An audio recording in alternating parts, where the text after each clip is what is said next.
श्री स्वामी समर्थ सगळ्यांना. आज ना आम्हाला उठायला जरा जास्तच उशीर झाला होता. थंडी तर एवढी पडली ना की काही विचारूच नका. मग उठायला उशीर झाला की श्रावणाला जायला पण उशीर होतो. पण पटापट तयार झालो आणि श्रावणाला जायला निघालो. श्लोकला आणि ओवीला म्हटलं आजच्या दिवस थांबा, आज जरा जास्तच थंडी. पण ते काय ऐकायला तयार नव्हते. मग काय त्यांना पण व्यवस्थित स्वेटर बिटर घालून पॅक केलं आणि त्यांना पण घेतलं मग श्रावणाला. ते पण दोघं बालभक्तीत जातात. जसं जसं सूर्यदेवाचं दर्शन होत होतं तसं तसं एकदम भारी वाटत होतं बघा. आणि श्रवणावरून घरी आलो तर आम्हाला एवढं भारी सरप्राईज भेटलं. आमच्या या काळ्या शेळीला 2 छोटीशी पिल्लं झाली आहेत. आता याच्यामध्ये ना एक वेगळी गोष्ट तुम्हाला बघायला मिळणार आहे. या पिल्लाच्या कपाळावरती ना चंद्रकोर आहे.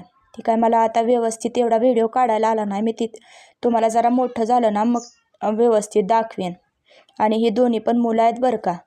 बेडरूममध्ये पाऊल ठेवला तर एवढा सगळा पसारा माझ्या बेडरूममध्ये होता. सकाळी आपण एवढ्या गडबडीत गेलेलो असतो की कोणती पण वस्तू कुठं पण टाकलेली असते बघा. लगेच कपडे चेंज करून घेतले आणि कामाला लागले. कारण एकदा थोडा वेळ बसलं ना की तसाच आळसवाना आपला सगळा दिवस जातो. कसा वाटला व्हिडिओ कमेंट करून नक्की सांगा.